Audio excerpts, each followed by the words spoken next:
Labas, Simona. Labas, Indrė. Pagaliau gavome tavo naujausią romaną. Pragaras tarp mūsų.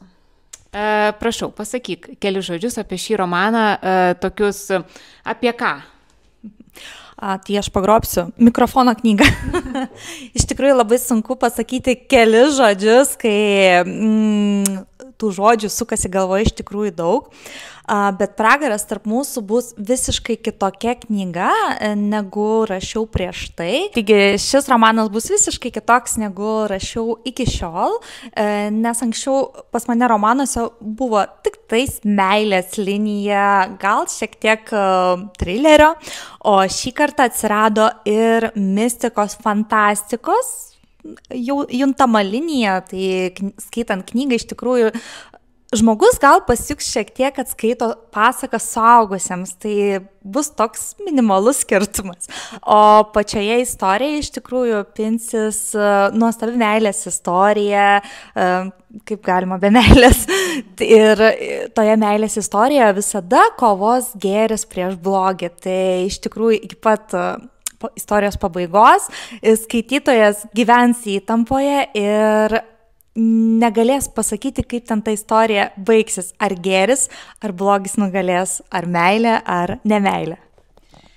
Tai tu sakai, neaišku, ar bus gera pabaiga. Tai pragaras užšals ar neužšals? Kaip ten su to darbu bus? Taigi čia ir išlieka intriga iš tikrųjų, nes, kaip pasakyti, pragaro liepsnos gali būti pražūtingos, pražūtingai deginančios, bet ir saulės šviesa, saulenė irgi bus tikrai sunkiai sutramdoma žiniuonė, raganaitė, kaip jau ją ten pavadinsi.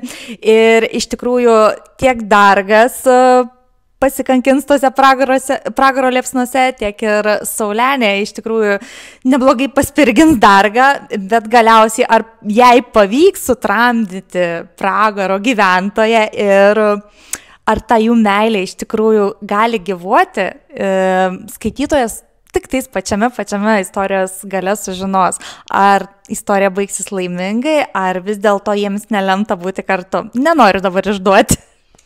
Intriga yra tikrai labai jau įdomu ir neramu. Gerai, Simona, ačiū tau labai. Labai suintrigavai, pulsim skaityti ir rašyti atsiliepimus.